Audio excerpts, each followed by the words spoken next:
Lovely.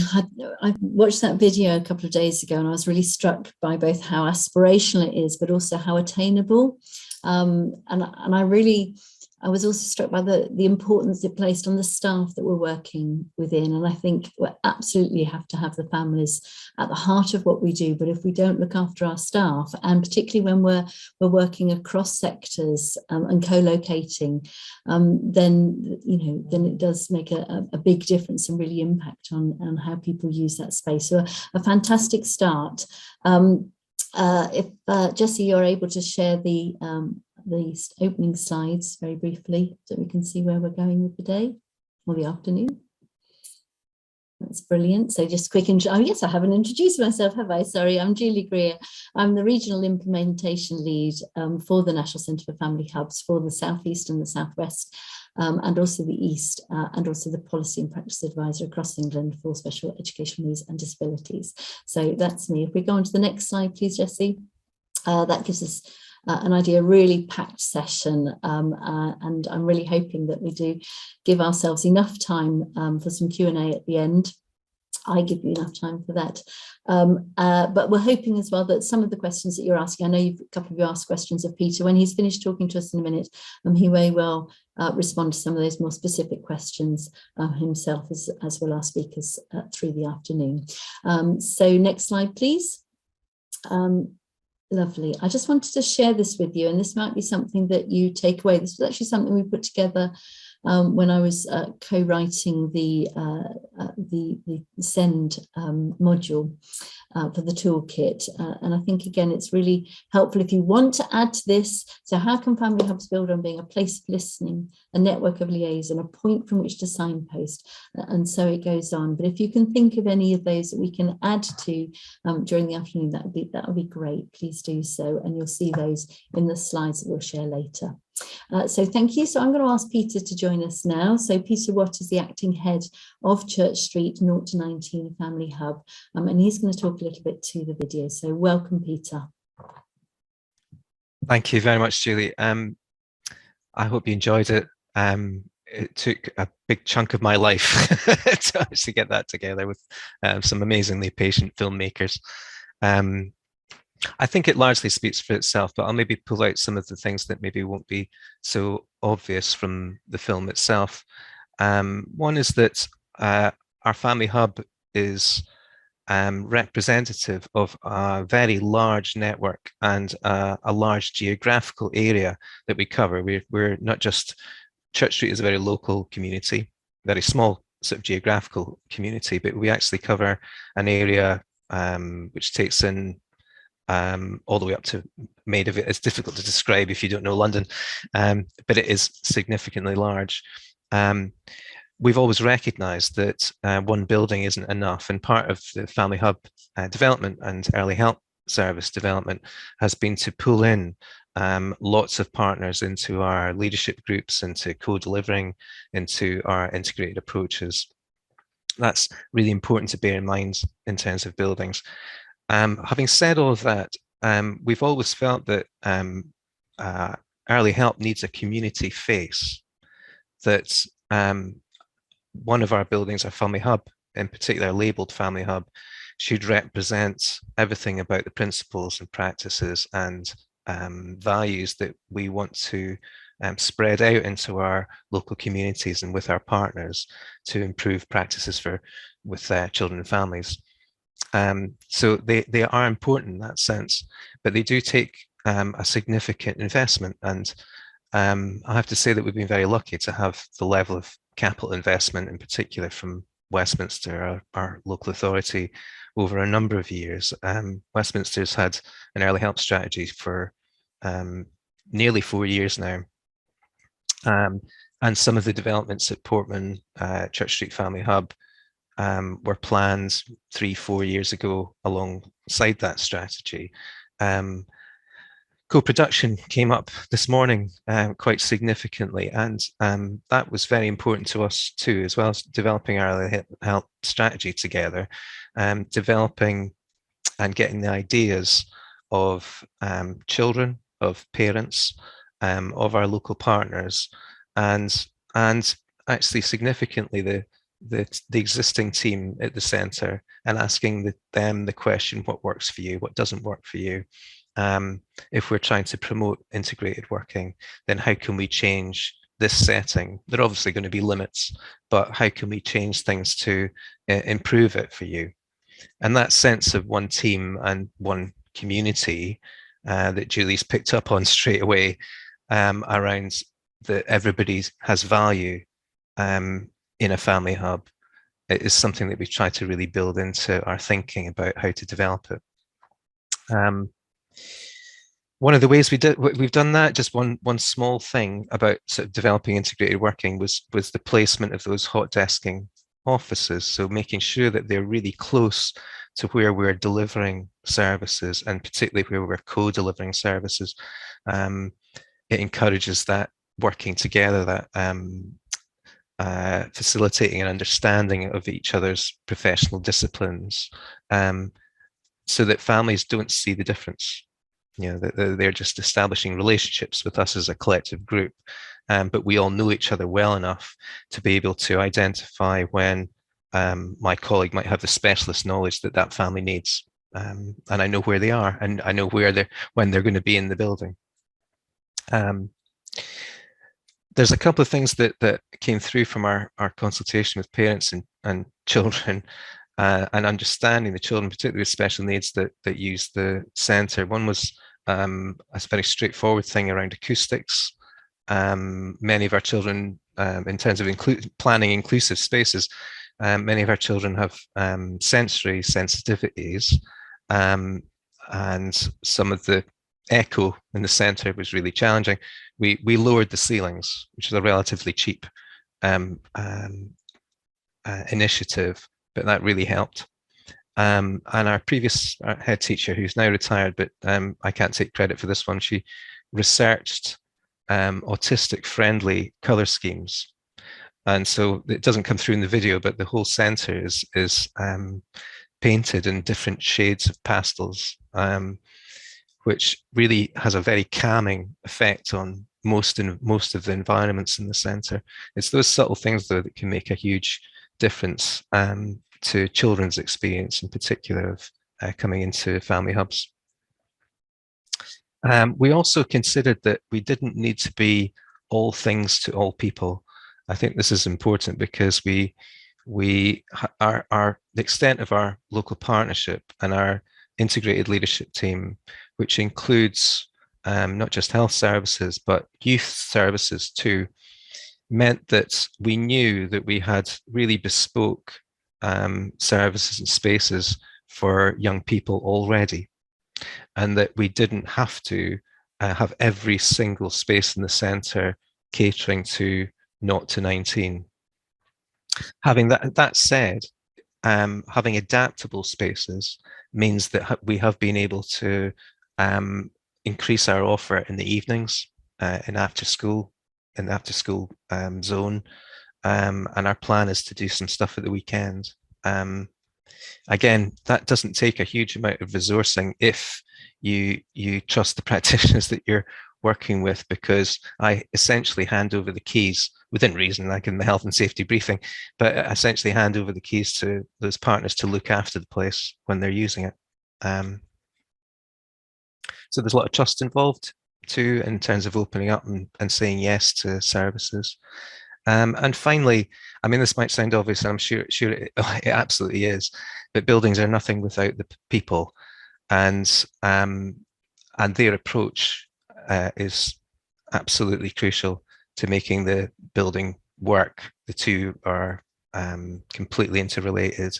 So that atmosphere of warmth, a collective non-judgmental attitude, providing opportunities and spaces for relationships to be built over time, they're so important. But if we get buildings right, they give a message, I think, to local communities that they're valued, that families are worth it, and that they can establish a collective pride in, our collective efforts to support each other.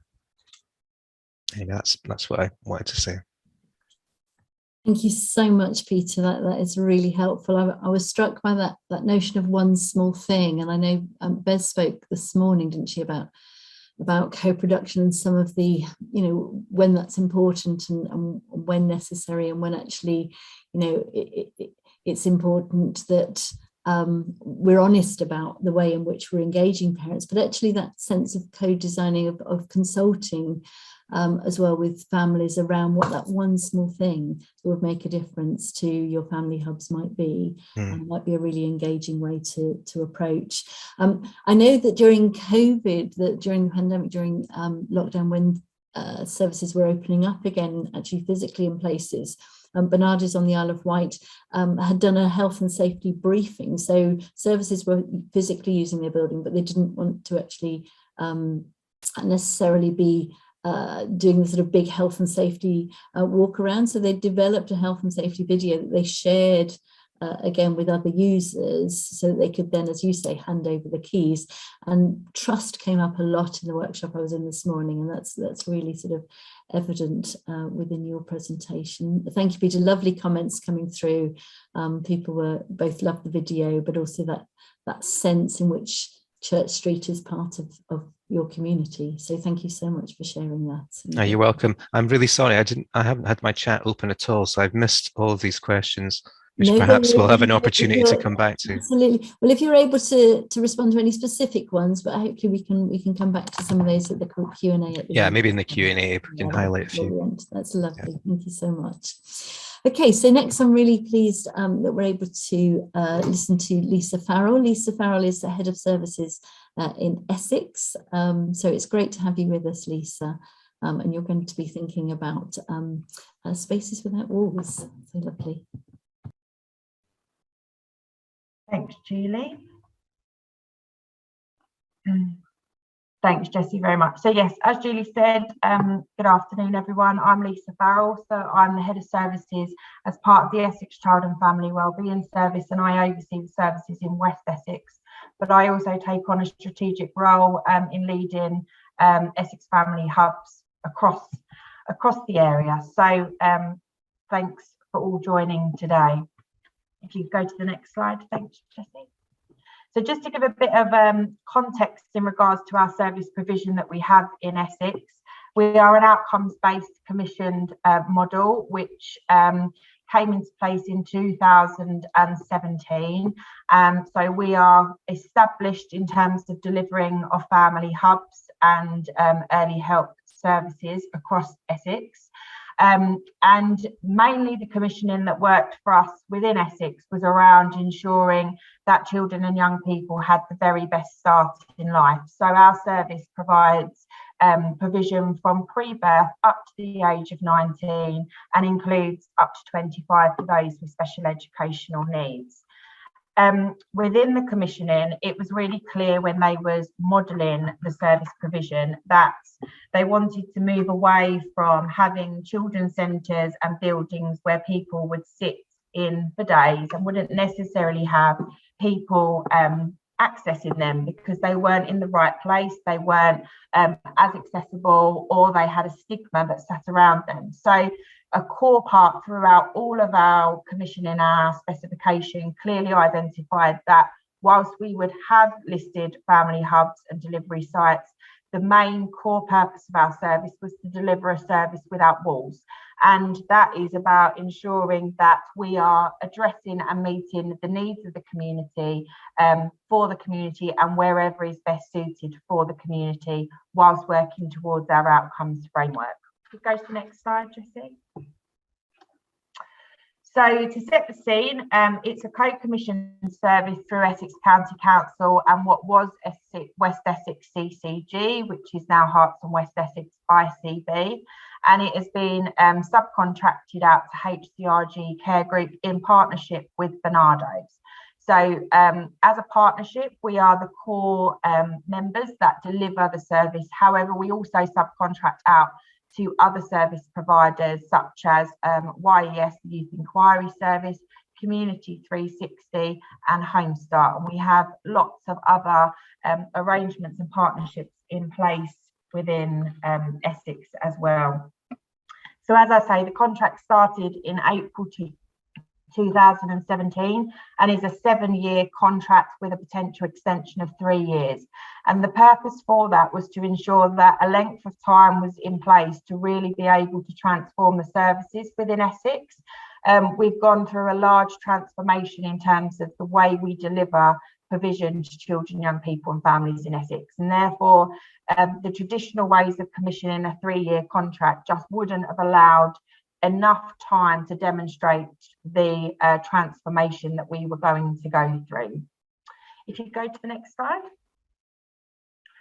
So this is available on our website, where the link will be available, because I appreciate it might not always be clear on some of these slides. But so whilst the commissioning stated we was a service without walls, we are very fortunate that we have got 12 main family hubs within Essex, and they're based around a district profiling.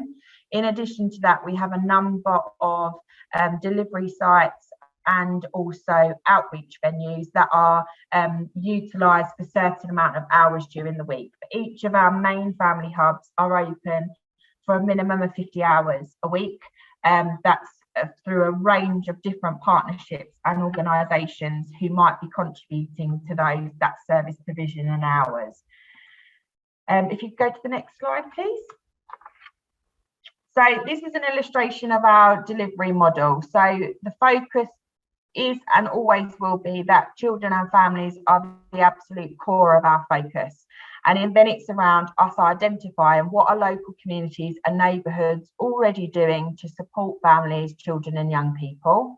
What are schools doing and how do we interlink with schools, feeder primary schools and nurseries? And then it looks at what role then does a family hub or a delivery site play within that provision, that then also then feeds into what our healthy family teams offer. Now, our healthy family teams and our staffing model is a full integration of professionals from health all the way through to early years practitioners. We've got youth services within youth workers within our provision as well that provide early help intervention to young people. So it is a management matrix in that each professional is either employed by HCRG Care Group or Barnardo's, and goes beyond a co-location of just partners collating within a building, which we also do as well and has major benefits. However, the full integration of a multidisciplinary team has enabled us to really be able to focus on families' needs, and that restrictions we previously had in information sharing and care planning in a system approach for children and young people. If you go to the next slide, please. So this is going to be broken down into a zoom in on the next few slides, thanks to Julie's advice. And as I say, this is available on our website, but we have a universal provision which historically comes from a children's centre model, and in addition to that, the public health model through mandated checks. Now, because of the co-commissioning and the contract of that, we still provide all of those mandated checks and what was the universal provision. So we have key touch points with families to potentially be able to identify needs. And that is delivered, whether it be in a family hub, a delivery site, a school, or out somewhere within the community or a family's home. We deliver our services based on what best suits a family, rather than trying to engage a family into an environment that they don't feel comfortable with. So if we go to the next slide, I can break it down into more specific areas. Thank you. So looking at kind of our roadmap, we start at pre-birth services of providing a number of antenatal provisions to be able to really ensure we're engaging with a family at true early intervention stage. And we have really strong relationships with midwifery who deliver out of our family hubs. And also we deliver joint services in partnership with them to ensure families aren't having to repeat their story over and over again. So because of the flexibility that we don't need to be physically in a hub all the time, means that we can approach it in the best way that families are planning to engage in services without necessarily needing to see multiple different professionals at different times. And then at different stages of life, through the new birth visit, the 6 to 8 week contact, through to the 9 to 12 month reviews, transition stages, and also some key contact areas within school age, which can be displayed on the next slide. Thanks, Jessie. Thank you. So we have touch points throughout all early years and adolescence, which is just part of our universal provision. And as I say, all the details of that can be found on our website. So in terms of our targeted response, if you don't mind going to the next slide, Jessie, thank you. We very much focus on identified need. So for us to be able to achieve what we're looking for in system outcomes and ensuring that services are targeted in response to need, we undertake two forms of identifying need. One being through our community needs, where we may utilise things such as data sets, national and regional information, partnerships and governance meetings, anecdotal information, and most importantly, family and child voice. And in addition to that, through individual needs, through either the universal provision and key contacts or referrals. And as part of that, we do an annual profiling of what does community needs tell us, for us to be able to ensure that our response to that is targeted, whether that be through group-based interventions, peer support coaching, referring and identifying gaps within the system, or looking at what is already existing as part of community assets. If you go to the next slide. One key part of our planning and identifying community needs is that we have a group of identified target areas where families who may fall into one of these categories are identified potentially as may require an additional need and support. So what we do as part of a lot of our universal contacts and provision is have those discussions with families, build those relationships to identify whether there's any key target groups that they may fall under. And that information is inputted onto our shared data system called System 1, which all of our professionals within our service have full access to. So it's one centralised record for a family. And what we're able to do from that data, and this is a map of Essex, is to identify through our analytic systems where there's key cohorts of families that may fall into one of these priority group areas, so that when we're mapping our services and provision, we can ensure that it's targeted in the right area. And if we don't have a family hub in that area, that identifies where we need to be out within the community to engage with those families, children and young people. So it's a really this is something that's evolved over the last couple of years, but it gives us a really clear picture in terms of where we plan and how we are responsive to need within the community and making sure it's delivered in the right place. If you go to the next slide, thank you. So a key part as part of our service without walls is to ensure that we deliver an asset-based community approach. And for those that don't know what this is around ensuring that we are utilising services and existing provision within the community rather than duplicating or developing different strands. So we have a team of community engagement workers that work as part of our family hub model, who is, as it says on the tin, out within the community, engaging with other agencies, third sectors and parents themselves to identify how can we build resilience within the community to be able to support themselves. And we take that approach with any of our planning and any of our service delivery, in that once we've identified a need, the first step we would have is to say, what is the community or the system already doing about that need to be able to provide support? And is there therefore a role for the family hub? 1 minute, Lisa. Thanks, Julie. And if that's the case, we look at how do we engage with that? How do we ensure that those services could potentially be offered within our family hub, or how we can engage without in the community for that? If you go to the next slide.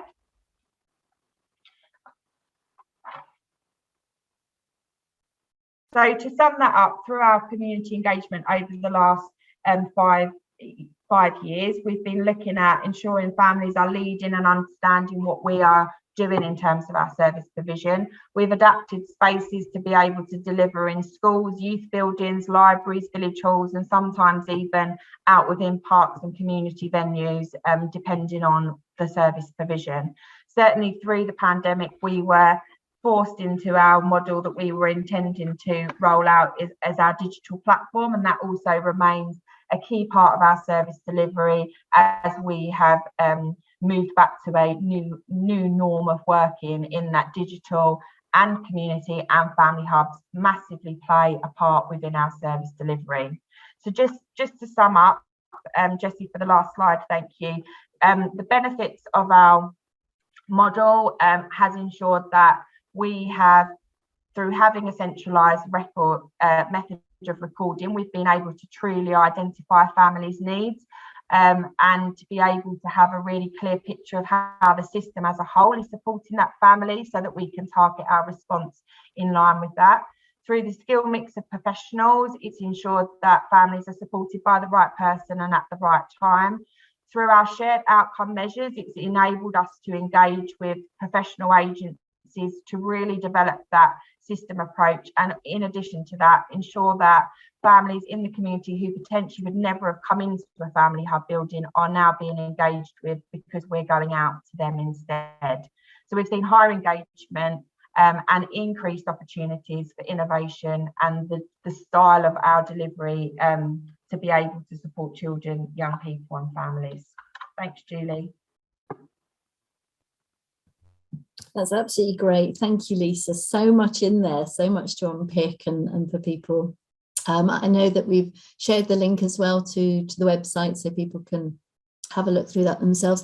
I'm really fascinated by that. We've certainly, I know this morning as well, we were talking about community assets, and that notion that you're looking at assets within the community, which is slightly different, but actually still so vital, particularly when thinking about spaces, places and bases. So brilliant. Thank you so much for sharing that with us this afternoon.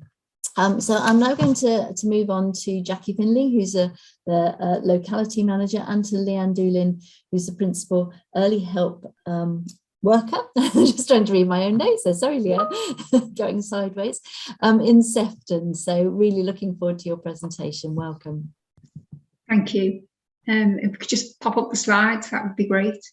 So I'm Jackie Finley, I'm a service manager in Sefton, and with Leanne, who's going to talk through some of the more detailed matters around the school engagement, but we're looking at beyond bases and how we've really used secondary schools to be able to engage children and young people. Okay, thank you. Next slide. So just to give you a little bit of context, Sefton's a coastal strip just to the north of Liverpool, with a population of about 276,000, with 1 in 5 young people being under 18.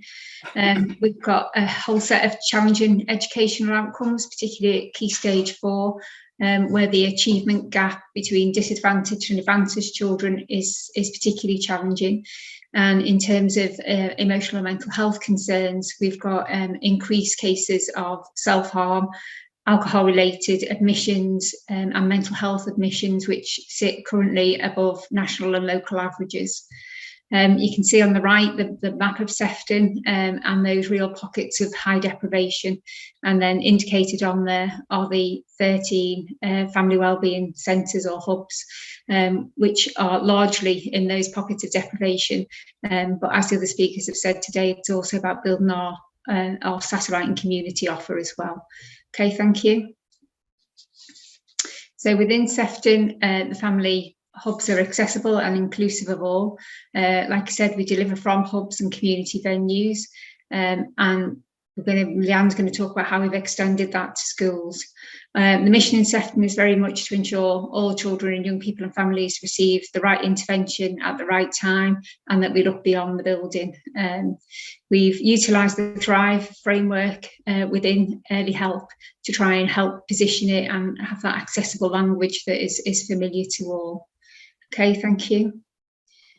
I'm going to hand over to Leanne now, who's going to take us through the specific project around school engagement. Okay, I was asked to come along to share the pilot project that we did in Sefton. So before the implementation of the pilot, we wanted to engage in some meaningful consultation with young people. We've got something in Sefton called a shadow board.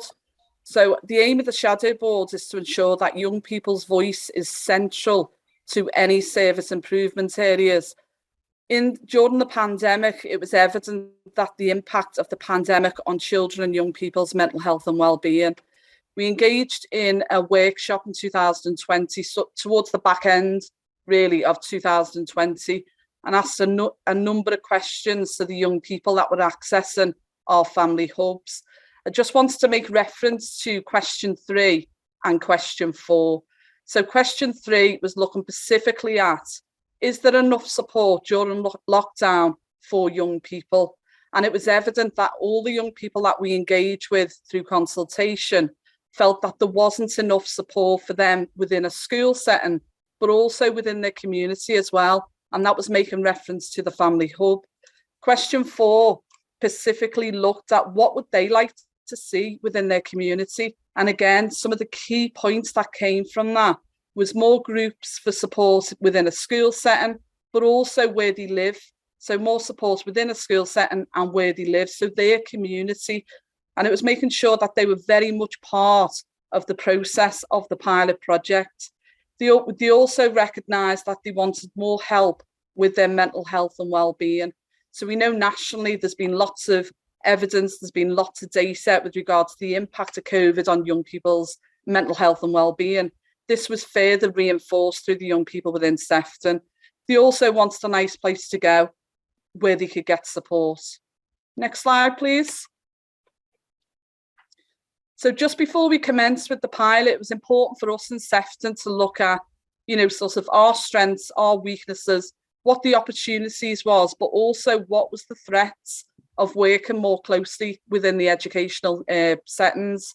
I think the purpose of the early help educational pilot was to clarify clear expectations and communication with the school. We knew where our weakness areas was within Sefton. There was limited engagement within education as lead practitioners. There was also limited referrals that were coming in via our secondary schools to early help support. We knew that was a weakness, and that was further evidence-based through the SWOT analysis. We knew the biggest threat for ourselves was that we were in COVID. We knew we were in a pandemic. The impact on children's mental health and well-being, the impact on, sort of wearing that protective equipment, the impact of social spaces, the impact of working within bubble groups, if you like.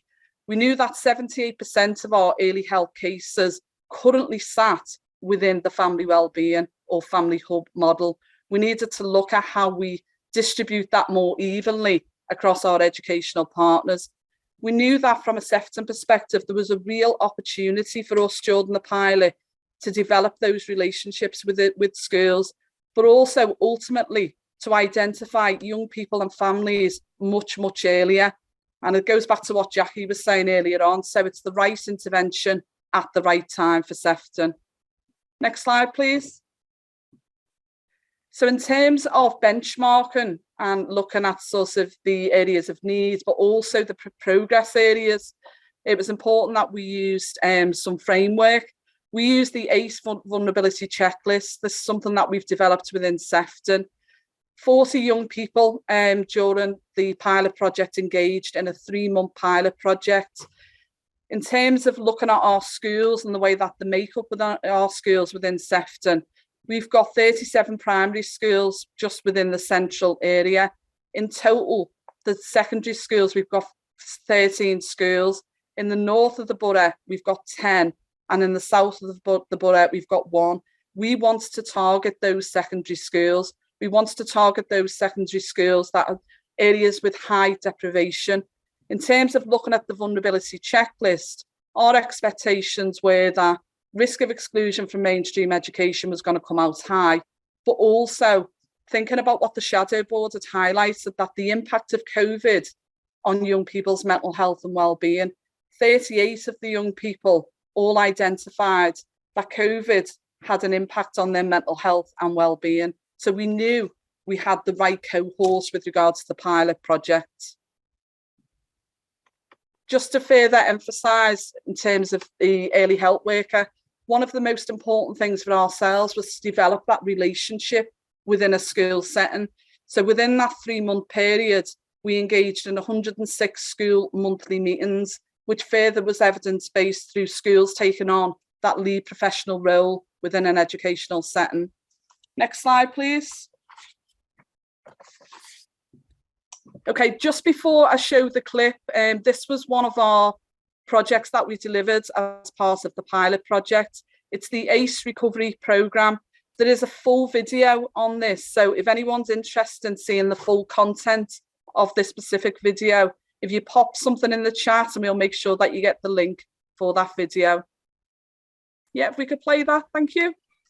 I know how to deal with my problems, and yeah, it's just quite naughty and quite cheeky. ACEs stands for Adverse Childhood Experiences, so it can be anything to do with like a trauma that you've faced in your childhood, and it sort of has an impact on your adolescence years and then goes on when you're older. The earlier that we sort of get in and support you, the less likely it is that you're going to sort of carry on with the ACEs and carry on with the traumas when you're older. It's a programme that we normally deliver over 8 to 10 weeks in a variety of settings, and we're doing them now in the schools. For us as a school, knowing that they've got more understanding of their traumas, we'll see the benefits of that in school in terms of their emotional regulation, their ability to engage better with their, their learning, and feel like they've been understood and they've been listened to and they've had a chance to speak about the ACEs programme. It's a fantastic opportunity and go for it. I'm wondering when we can run another one, and I think it should be something, this kind of provision, this kind of support. It's got better because I know how to deal with issues at home and in school better. After ACEs, I am calmer and I feel a little bit more confident, and my school life is better because it's improved my relationship with teachers. After ACEs, I'm a lot calmer. My relationship with my family is better. It's got stronger, and I feel like I've become better at dealing with things. I'm delighted we've been part of the pilot, but I'd like it to be part of our standard provision of support, working closely with the early help centres. I'd say to any school that who's offered the opportunity, go for it, yeah.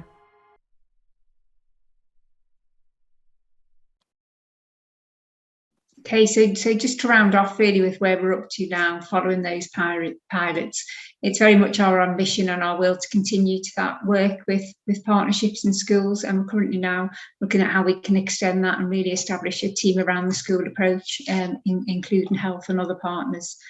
As part of the pilot, we undertook some tracking of outcomes for young people, but it's very much now about thinking of how we can do that more longitudinally and look at those outcomes over time. So we're now tracking at 6 and 12 month intervals to see if that impact has continued, and really catching those young people early if they do need that additional support in that time period.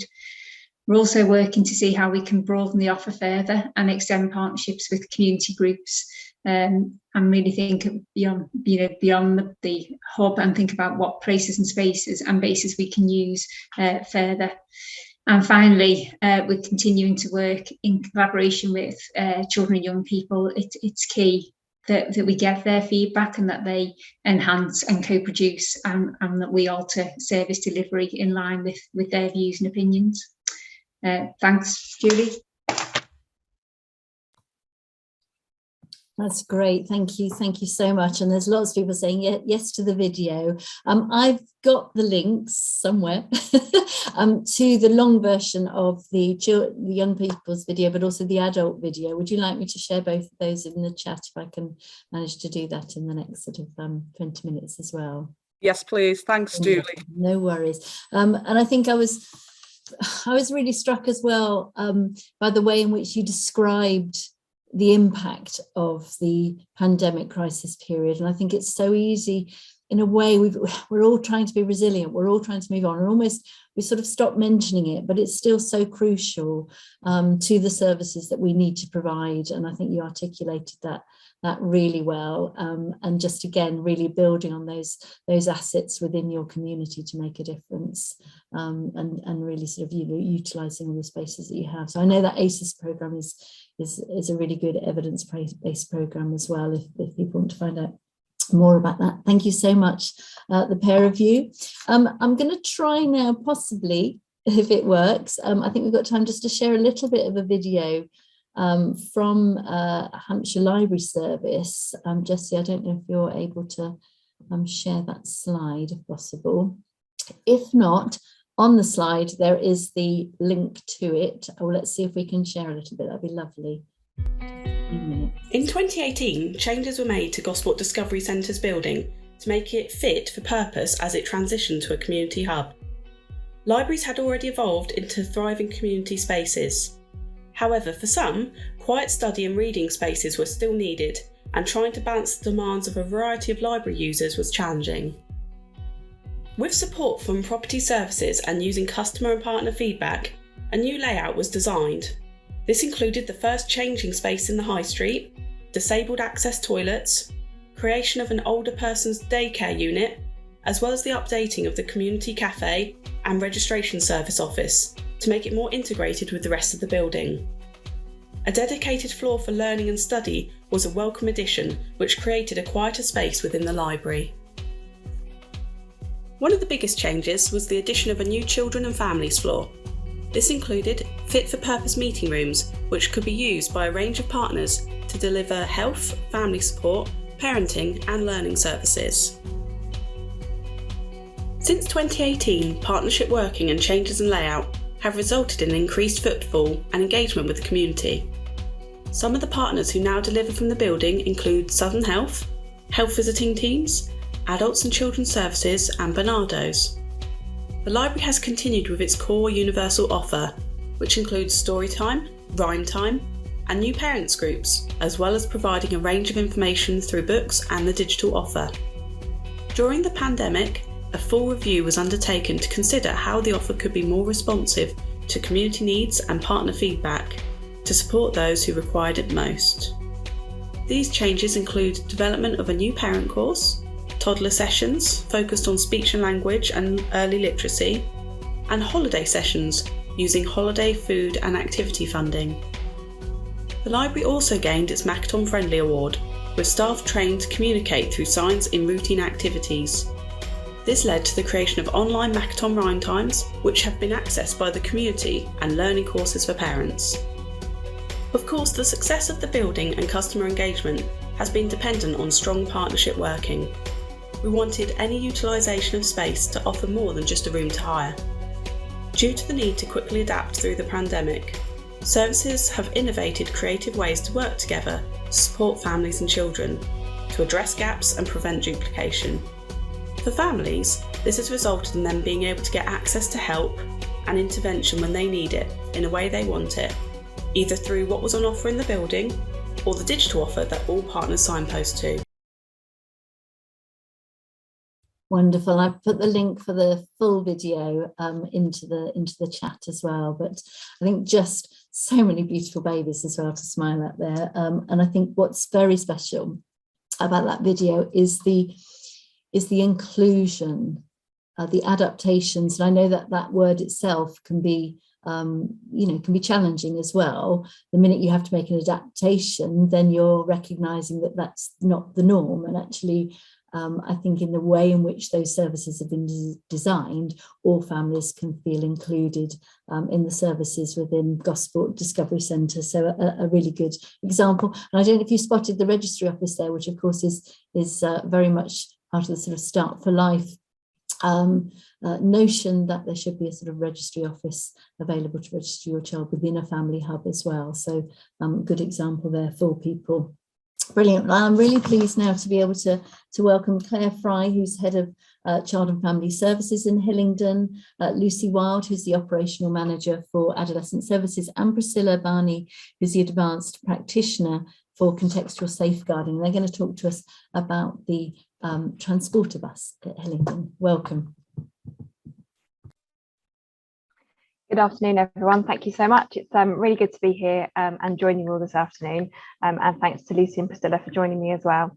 So in Hillingdon, we're on our journey with family hubs. We had our first family hub open last October, and it's actually based in the mezzanine level of the Civic Centre here in the centre of town, Uxbridge Town Centre. And it's been a really good opportunity for us to bring a whole range of services together and start to work more closely in partnership. So one of the services we've brought in was the local children's centre that's now based here in the family hub, as well as our supervised contact centre for children who are looked after, and also a range of our adolescent support services and our youth justice service. So we're all learning to work closely together and to deliver services from a shared space, as well as being able to engage with a range of our partners. So we have midwifery clinics running from us, we have child health clinics, we have a sexual health clinic as well that runs for our children and young people, as well as counselling sessions and support as well. And whilst we love our shiny new building and the way in which it's enabled us to really work much more closely together, we also know that actually coming to a building is not necessarily what young people particularly want. And so one of the benefits we've got is being able to work really closely with our young people's teams. And so I'm going to pass over to Priscilla, who's going to talk to you about the use of our transporter bus and how we can work with young people more widely in the community. Thanks, Priscilla. Thank you very much, Claire. Yes, hello all. What I'm going to do is, yes, we're talking about the transporter bus. We refer to this in Hillingdon as the mobile detached team. That's how we describe it to our young people.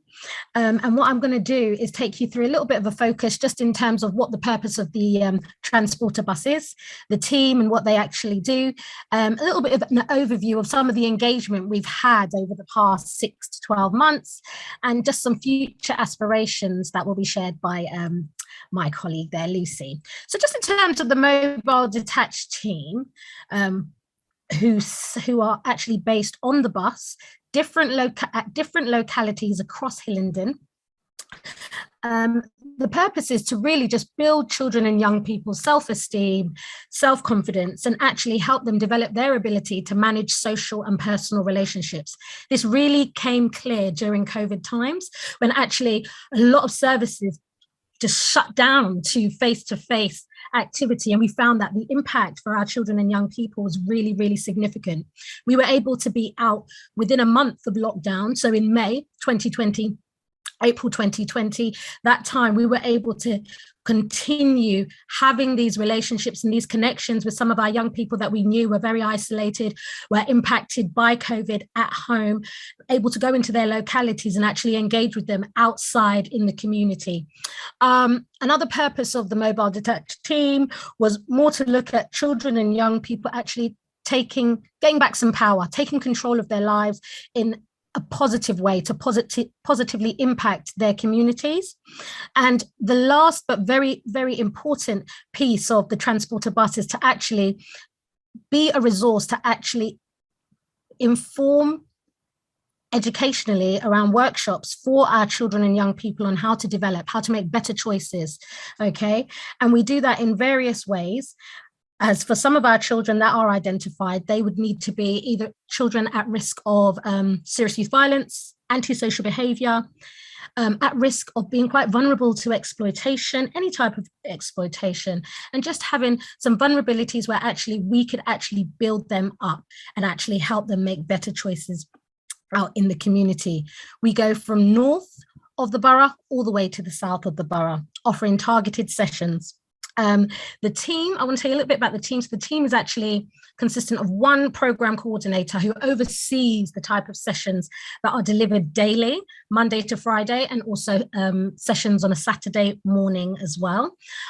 We then have a team of 8 people, and in that you'll have some lead delivery workers who would lead these targeted sessions in a particular locality, with some key workers also who would actually just engage with children and young people out in the community.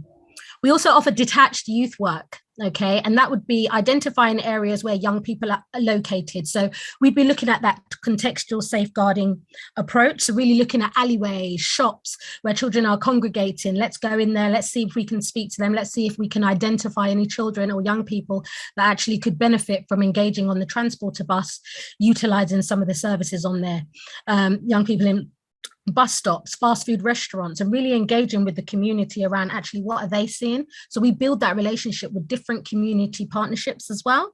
We then engage the young people, build relationships, and identify personal values, issues that may be arising in the community, and how we can tackle that with our community partners, such as community safety, working with police, working with social care, making them more aware of what is actually going on in the community and really being that base. Okay, we then, as I said before about the type of delivery, we have two prongs. So either it would be targeted sessions where on a weekly basis, on different days of the week, we would actually engage young people in different localities around Hillingdon. They would come, young people are very, very versatile in traveling to wherever they want to travel to, and actually just jumping on the bus and saying, hey, can I come to this session? There's food on the bus, there's iPads, there's PlayStation on the bus. So it's a safe place for our children and young people that sometimes may not have those safe places actually out in the community, at home, at youth clubs for different reasons. And obviously the other prong is one-to-one mentoring. Okay, we then also evaluate our work, so actually we can then share that with our partnerships and also utilize any resources that might be useful for our young people. So it's a way to really collaborate as well.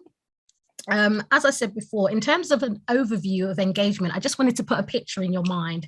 So January this year until June 2022, the transporter bus engaged 364 children and young people, whether that be in targeted sessions, one-to-one mentoring, or out in the community, offering various types of support. We also had the January to June, we also had the transporter bus being utilised by the community as a vaccination clinic as well, in the earlier hours where actually young people, children and young people weren't utilising the transporter bus. So we were also a connector with the community in different ways. And that was really, really helpful for a lot of communities where that wasn't able to be had if they were able to get to hospitals and things like that. We then also had our 2-week summer program this year, and that was very successful. We had a range of children and young people between 13 years old to 19, and our two specific areas, we identified two, we call them hotspot areas, where actually there was a lot of activity, and actually what could we provide as a local authority to actually help and support whatever was going on in the community and actually be a base for some of these children. By doing some of this, the aim was to actually have a bit of a summer program looking at self-confidence and well-being, because that's really clear as the summer holidays were approaching. We then utilised local parks, high streets. We had a really clear focus on sporting activities such as football, basketball, all these kind of things that can engage young children, but also looking at things that impact them in their daily lives that, you know what, as adults we oversee and sometimes we may not understand, and really giving them a voice and a place to really share that and reflect and look at ways to make their community better. Okay, we then, so in one area, we had over 148 children for 1 week. And then in another week, we had 76 children. And that really just shows that actually there is a need for this type of resource across a borough. It's very resourceful, and it's one of the only few in London where we can go to different localities offering specific types of support to the community for children and young people to engage with areas that actually they could be supported with. So that's just an overview of the type of things that we do over at the transporter bus. And what I wanted to do was just pass you over to my colleague Lucy to talk a little bit about any future aspirations for the bus. Hi everyone. Okay, so our service is currently under transformation, and we're looking at asset resource as part of the work around that and as part of our wider community hub delivery. So alongside our community hubs, we're seeking to increase the number of buses that we have. we want to work collaboratively with services and wider organisations to offer like a dynamic and flexible programme of services for our children and our families across the borough. So we want to take the locality-based delivery model that we've adopted and engage with people across the borough, bringing services to them in their communities. This model of delivery would enable us to offer mobile community spaces to meet the evolving needs of the communities in Hillingdon and work together collaboratively with services to get services to these people. So just in the same principle as Priscilla spoke about, working with children and young people, but making that for the wider community and working with different services throughout the day to provide various service to the communities in Hillingdon. That's what we're hoping to do for the future. Thank you. And I think just to add to that, just as we wrap up, I think we've really benefited from closer working together. And I think the learning through the pandemic, when we were able to utilise the transporter bus when it wasn't being used by the children and young people, but to actually take that out and go to parts of our community to deliver COVID vaccines where they weren't able to access that support elsewhere was really valuable. But it also made us think about, well, what else could we use the bus for during the day when the youth team aren't necessarily using it? So very much looking to think about how we can extend that offer to younger children and families, but also our wider community as well. As a borough, Hillingdon is very large. It's the second largest geographical borough in London, not from a population point of view. And we do have a rural part of the borough in the north, in Harefield, which is very much has a village feel to it, right the way down to Hayes in the south, which is very populated, and the airport as well, which means that some of our transport links are also quite challenged too. So the use of the bus to actually be able to get to people in their communities in the right way is really exciting for us, and we're really looking forward to being able to expand its use in the future. Thanks very much. Thank you so much, the three of you, Claire, Lucy and Priscilla. That was really helpful and gave us a real feel for it.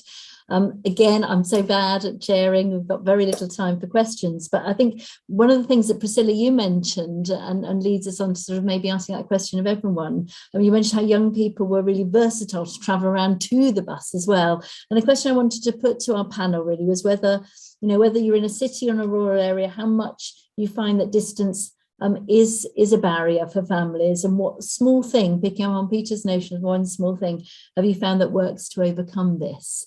So if I can have really fairly concise answers, obviously in Hillingdon's case, you've got your bus that moves to them as well. But if I can go to, maybe if I can go to Peter first and then move on round to Lisa. Peter, are you still there? Yes. Active outreach, it's part of our core offer, and it has been for a long time. And that's not just in terms of children's centre outreach, it's our family navigators connecting with schools and GP practices, and it's our community partners really not just sharing intelligence about local communities, it's about us understanding the needs and concerns of communities so that we can build that into our development and improvement plans as integrated groups of leaders. Lovely, thank you. Lisa, do you have anything to add to that? Yeah, I think much the same. It's very much about being needs-led, and that allows the opportunity to be able to engage with wider systems and to be able to look at what's potentially already existing and things like that. So yeah, very much what Peter said. And we've had quite a lot of questions that relate to the costs, physical costs of the building, particularly with increased utilities costs as well. Has anybody got a good solution to managing their actual the physical costs of running a building? Leanne or Jackie, anything on that? Not particularly. I think it's a challenge, and going forward, I think it's a growing challenge. I think it is that working in partnership with the partners and communities, and seeing what kind of negotiation and relationship you can put in place without that being a barrier to partners coming in. That's really helpful. A few questions around sharing data, but I think in a way that's a sort of question specific to all family hubs, but I don't know, maybe we can respond to that at a separate time. We've had a couple of questions relating to, I guess, young people who maybe do need a response around those spaces beyond walls as well. So we've had one question relating to children and families in which a parent is in prison, and also Hannah has just asked how any of you engage with young people not in school. So I don't know if anybody there can volunteer any thoughts, perhaps Claire on the Hillingdon bus, or any else relating to those two questions. So children and families in which a parent may be in prison or is in prison, and young people who are not in school or not disengaged from school. I can pick up the one from the school's perspective. So within Sefton, obviously we've got a number of targeted programmes, one in which being the recovery programme, so the ACE recovery programme for young people. It's specifically targeted to young people to increase confidence, develop resilience, but also for them to be able to address and deal with their adversity and overcome those adversities. Often for us, the cohort group that we've got that's engaged in those programmes are young people that are struggling with either their attendance within an educational setting or just not attending school at all. One of the things that we do is we engage with our early help workers and our early help practitioners to develop that relationship with the view of them integrating into the recovery programme. We offer the programme usually on a Friday morning, and it's specifically targeted to those young people who are at risk of becoming NEET, so that we can target those young people and look at developing their aspirations for the future. So we've got a specific referral mechanism from a school's perspective. That's just one of the programmes that we offer. But ultimately, it is about addressing those young people who are on the verge of exclusion, who are struggling within an educational setting, because mainstream education is just not for every young person, and it's about us identifying that and coming up with solutions that's more appropriate for them in terms of their educational attainment. So that's some of the things that we do within Sefton. That's really helpful, Leanne, and I think it's the fact that you work so closely with schools to do that as well, that's so rich. I know in relation to prisons as well, so again, how family hubs can work with the voluntary and community sector. And Spurgeon certainly do some amazing work with families in prisons, from Winchester Prison round to various others as well. So again, that would be an organisation that would be worth getting in touch with if that's something that you can expand in terms of how your space is beyond walls as well. One last question. I'm conscious of time, that if you need to get a break, but I think this is a really interesting question, and Peter, it came initially from your presentation, but how do you reconcile co-location and integrated leadership? And I know, Lisa, you talked about the fact that you have an integrated system as well. Any just really quick thoughts on that? I know we can't solve that in 3 words, but any quick thoughts on that, Peter? Well, very briefly, I think we benefited from the fact that we started our integrated leadership team meetings during the pandemic, and so they were virtual. And that means that we didn't have to be in each other's settings in order to work together. And we've continued some of that principle now, but we're getting to know each other's settings much better. And you don't, the other thing, I guess, is that we're learning is that we need to brand our partners as part of Family Hub. So that Family Hub is not just the building, this principle of, actually no wrong door, that families should receive what they need where they are, that, you can have a mixed model of Family Hub building plus Family Hub representatives across the community. Really helpful. Sharing the same principles. Absolutely. Thank you. Lisa, any last quick thought on that? Yeah, I think what's really supported us is kind of having that outcomes framework. So it's looking beyond around trying to create a relationship with partner agencies, and it being looking more of ensuring children, young people and families remain the focus for everybody. And that has really allowed us the opportunity to be able to create relationships with other organisations that potentially historically we would never have been able to achieve, because it's really about ensuring everybody has got the understanding of what part they're playing to contribute to the system, and that has really enabled us to build bridges and to create relationships with wider professionals to demonstrate the impact that they can make to the wider system and the shared outcomes. That's brilliant. Thank you so much. Thank you to everybody. Thank you to our speakers, to Claire, to Lucy and Priscilla, to Peter, Leanne, Jackie and Lisa. I think it's been a really, packed full breakout room, and I hope it's been really useful to all of you who've joined us this afternoon. So you're going to come out of this breakout room, have a break, go grab a quick cup of tea, and then back in for the plenary to end the afternoon. Thank you so much for joining us.